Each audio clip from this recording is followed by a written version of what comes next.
Dear students, welcome to AV solution.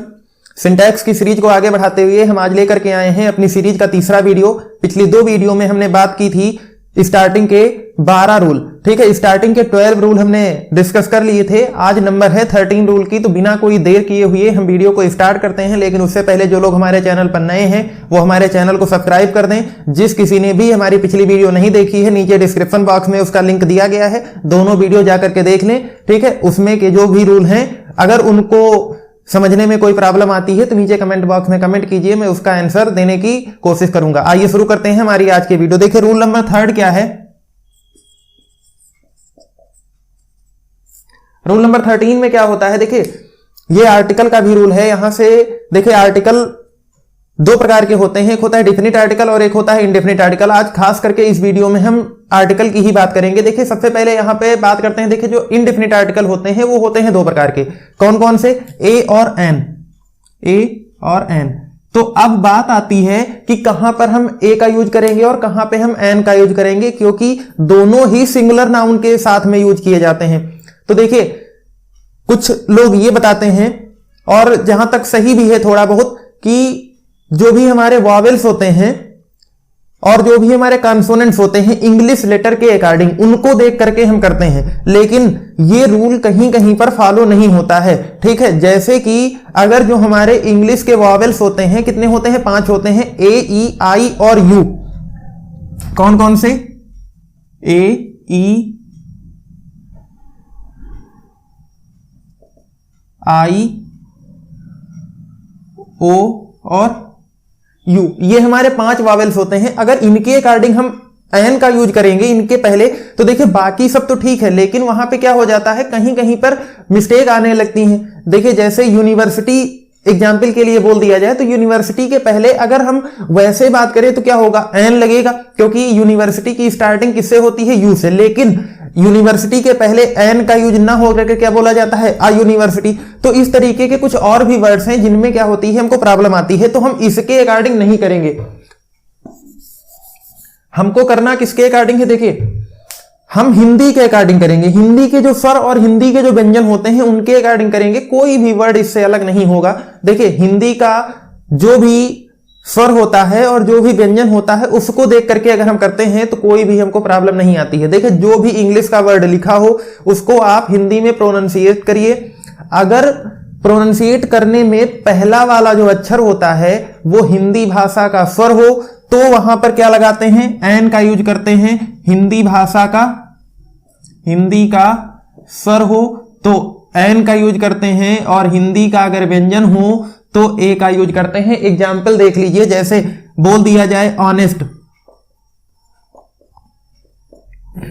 तो honest क्या हम बोलते हैं? ऑनेस्ट पढ़ते हैं ना, तो छोटा आ आता है, हिंदी का हमारा क्या है? स्वर है, तो ऑनेस्ट के पहले क्या लग जाएगा? एन ऑनेस्ट लग जाएगा। एन ऑनेस्ट मैन बोलते हैं, ठीक है ना। दूसरा देख लीजिए, जैसे लिखा हुआ है बुक, तो बुक को जब हम बोलते हैं तो क्या आता है? बा आता है ना, और बा क्या है? हिंदी का व्यंजन है, तो इसीलिए क्या लिखा जाता है? आ बुक लिखा जाता है, ठीक है ना। जैसे एग्जाम्पल के लिए देख लीजिए, MLA लिखा हुआ है या यूनिवर्सिटी लिखा हुआ है। MLA और यूनिवर्सिटी। अब देखिए MLA को अगर करेंगे तो ए आता है, जो कि क्या है? हिंदी का स्वर है, तो इसलिए यहां पर क्या लिखेंगे? N MLA। और यूनिवर्सिटी को करने में हिंदी का यू आता है, तो इसलिए यहां पर क्या हो जाएगा? आ यूनिवर्सिटी। ये इतना ये रूल समझ में आ गया। चलिए बढ़ते हैं अगले रूल की तरफ। Rule number 14। रूल नंबर 14 क्या कहता है? देखिए 3 शब्द होते हैं, ठीक है। एक होता है मेक और नॉइस, ठीक है ना। मेक और नॉइस, स्पीक और ट्रुथ और टेल और लाई। ये 3 जो शब्द होते हैं, देखिए हमेशा ध्यान रखिए कि मेक और नॉइस के बीच में हमेशा ए का यूज किया जाता है, यानी कि कभी भी अगर मेक और नॉइस लिखा है तो मेक अ नॉइस होता है। स्पीक और ट्रुथ के बीच में द का यूज करते हैं, स्पीक द ट्रुथ होता है। और टेल और लाई के बीच में भी ए का यूज ही करते हैं, यानी कि टेल अ लाई। ये हमारा हो गया रूल नंबर 14। तो अगर ये शब्द हमको कहीं पे मिल जाते हैं और अगर मेक और नॉइस के बीच में कुछ और द का यूज किया गया है तो हम द को हटा करके आ कर देंगे। स्पीक ट्रुथ के बीच में अगर कुछ और किया गया है तो हम दा लगाएंगे, अगर कुछ नहीं भी किया गया है तो हम दा लगा देंगे। ये हमारे रूल हो गए रूल नंबर 14। अब बढ़ते हैं रूल नंबर 15 की तरफ। देखिए रूल नंबर जो 15 है उसमें एक रूल ना होकर के देखिए उसमें कई ज्यादा रूल हैं, क्योंकि वहां पर हम बात करेंगे जो डिफिनिट आर्टिकल दा होता है उसके अलग अलग रूल के। देखिए रूल नंबर जो हमारा 15 है, रूल नंबर 15 दा का यूज यहां पर सीखेंगे। और दा होता क्या है?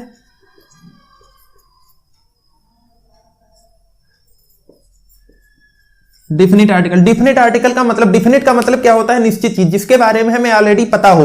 तो दा का यूज हम किस तरीके से करते हैं, क्या क्या रूल है, अब इसमें हम एक एक करके समझते हैं। देखिए पहला क्या होता है कि कहीं भी नंबर 1 अगर यहां पे हम बात करें कि कहीं भी अगर सुपरलेटिव डिग्री होगी तो सुपरलेटिव डिग्री से पहले हमेशा दा का यूज किया जाता है। नंबर 1 बात तो ये कि सुपरलेटिव डिग्री से पहले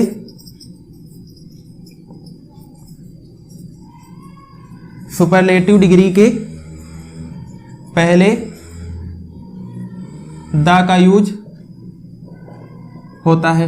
ये तो हो गया हमारा नंबर 1, ठीक है, कि कहीं भी सुपरलेटिव दिया गया होगा सुपरलेटिव डिग्री, उसके पहले हम दा का यूज करेंगे। जैसे he is the best poet, ठीक है ना, तो बेस्ट हो गया और उसके पहले हमने क्या किया? दा का यूज किया।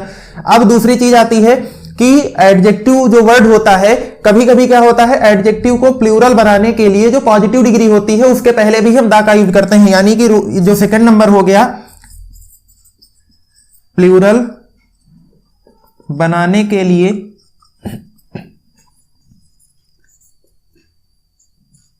पॉजिटिव डिग्री के पहले दा का यूज करते हैं। देखिए एग्जांपल देख लीजिए, जैसे दिया गया है पुअर। पुअर का मतलब क्या होता है?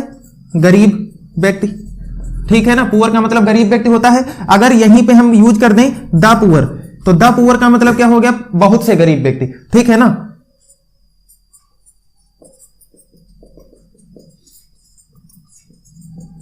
बहुत से गरीब व्यक्ति। अगर हम रिच की बात करें, रिच का मतलब क्या होता है? अमीर या धनी व्यक्ति, ठीक है। अगर द रिच की बात कर दें तो द रिच का मतलब क्या होता है? बहुत से धनी व्यक्ति।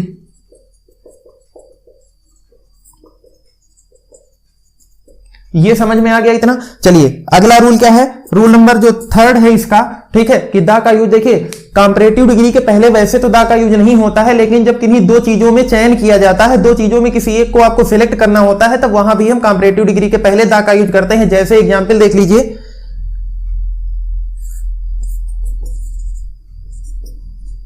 ऑफ द 2 बॉयज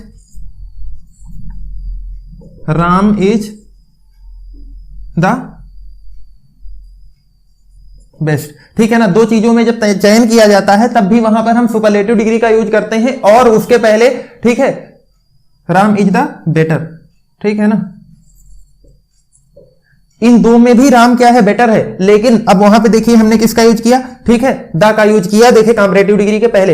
ये हो गया हमारा नंबर 3। समझ में आया इतना? ठीक है। नंबर 4 की अगर हम बात करें, देखिए इसी में नंबर 4, देखिए अगर किसी एक महान व्यक्ति को किसी दूसरे महान व्यक्ति से बराबर बताया जाए, ठीक है, या उसकी तुलना की जाए, तो वो जो महान व्यक्ति होता है उसके पहले जो दूसरा वाला महान व्यक्ति होता है जिससे तुलना की जाती है उसके पहले भी हम दा का यूज करते हैं। या फिर किसी एक स्थान को दूसरे फेमस स्थान से अगर तुलना कराई जाती है तो वहां पर भी हम दा का यूज करते हैं। जैसे एग्जाम्पल के लिए मैं लिख रहा हूं, Kalidas is Shakespeare of India. तो Kalidas is Shakespeare of India. देखिए कालिदास की तुलना किससे की गई है? शेक्सपियर से की गई है, कि कालिदास जो है वो भारत के शेक्सपियर हैं। तो इसके पहले क्या किया जाएगा? शेक्सपियर के पहले दा का यूज कर दिया जाएगा, यानी Kalidas is the Shakespeare of India. इसी तरीके से दूसरा एग्जाम्पल देख लीजिए, Kashmir is the Switzerland of India, यानी कि जो कश्मीर है वो भारत का स्विट्जरलैंड है। ठीक है, ये समझ में आ गया। ये हो गए 4 रूल। ठीक है, अब चलिए अगला बढ़ते हैं, जो 5वां है कि दा का प्रयोग हम कैसे करेंगे। देखिए 5वें रूल की तरफ बढ़ते हैं।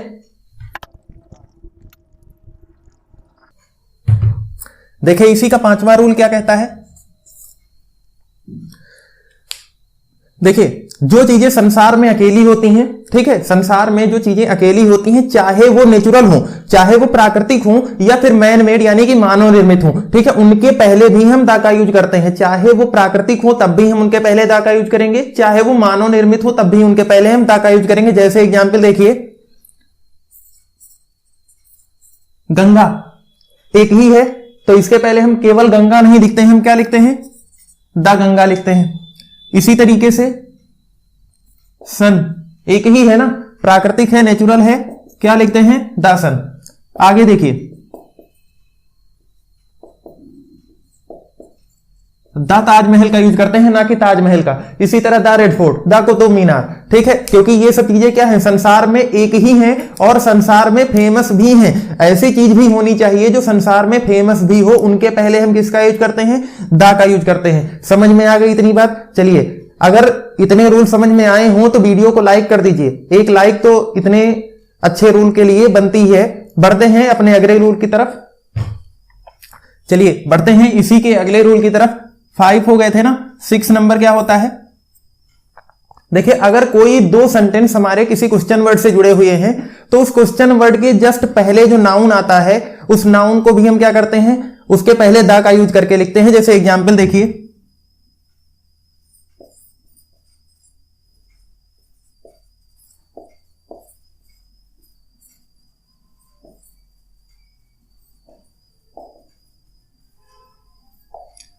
आई नो बॉय, मैं उस व्यक्ति, उस लड़के को जानता हूं जो कल यहां आया था। देखिए ये एक सेंटेंस तो हमारा ये है और दूसरा सेंटेंस हमारा ये है, और दोनों सेंटेंस जुड़े हुए किससे हैं, क्वेश्चन वर्ड हु से जुड़े हुए हैं। तो हमने क्या बताया कि उस क्वेश्चन वर्ड के जस्ट पहले जो नाउन आता है यानी कि बॉय, उस बॉय के पहले हम किसका यूज करते हैं, दा का। तो यानी कि आई नो द बॉय, उस बॉय को हम डेफिनेट बनाना है ना हमको, तो हम डेफिनेट आर्टिकल का यूज करेंगे ही करेंगे वहां पे। तो I know the boy who came here yesterday, मैं उस बच्चे को जानता हूं, उस लड़के को जानता हूं जो कल यहां आया था। ये हो गया।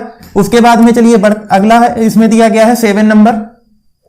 देखिए अगर कोई भी प्रेजेंट इंडेफिनिट टेंस में हमारा सेंटेंस दिया गया होता है और उसमें किसी की आदत प्रकट की गई होती है तो उसके पहले हम दा का यूज बिल्कुल नहीं करते हैं, ठीक है। ये यहां पे अब हम दा का यूज नहीं करेंगे। जैसे एग्जाम्पल के लिए दिया गया है,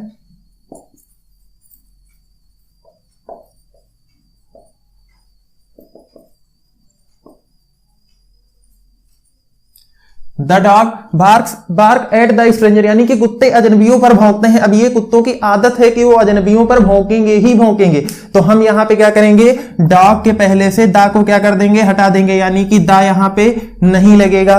dogs bark at the stranger, यानी कि कुत्ते अजनबियों पर भौंकते हैं, ये उनकी आदत है, इसके पहले हम दा का यूज नहीं करेंगे, ठीक है। अगला इसी में क्या होता है,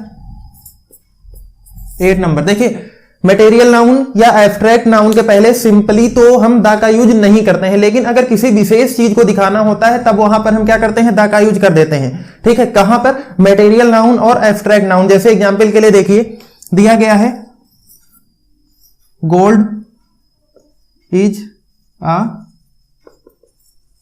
कॉस्टली मेटल, यानी कि सोना क्या है, बहुत ही महंगी धातु है। तो ये तो सिंपल चीज हो गई ना, तो हम यहां पे तो दा का यूज करने नहीं लगेंगे कि सोना एक महंगी धातु है। लेकिन अभी अगर हम इसी को दूसरी तरीके से एक दूसरा एग्जांपल देखें जिसमें हम गोल्ड को क्या करेंगे, थोड़ा सा कैटेगराइज करेंगे, तो देखिए क्या हो जाएगा, the gold found in Mysore is the best. अब यहां पे क्या बोल दिया गया कि जो मैसूर में पाया जाने वाला सोना है वो क्या है, वो बेस्ट है। तो इसके पहले हम किसका यूज कर देंगे, गोल्ड के पहले दा का। ये समझ में आ गया, ठीक है। चलिए आज की वीडियो में इतना ही। अगर वीडियो पसंद आई हो तो वीडियो को लाइक कर दीजिए और चैनल को भी सब्सक्राइब कर दीजिए। अगर अभी तक आपने हमारे चैनल को सब्सक्राइब नहीं किया है तो जिस किसी ने भी इस सीरीज की पिछली 2 वीडियो नहीं देखी है, नीचे डिस्क्रिप्शन बॉक्स में उसकी लिंक दी गई है, उनको भी देख लें ताकि पूरा चैप्टर आपको समझ में आ जाए। इस वीडियो के भी इस सीरीज की अभी एक वीडियो और बाकी है, वो बहुत ही जल्द आपको प्रोवाइड करवा दी जाएगी। उम्मीद करते हैं कि वीडियो समझ में आई होगी। मिलते हैं अगली वीडियो के साथ, तब तक के लिए टेक केयर।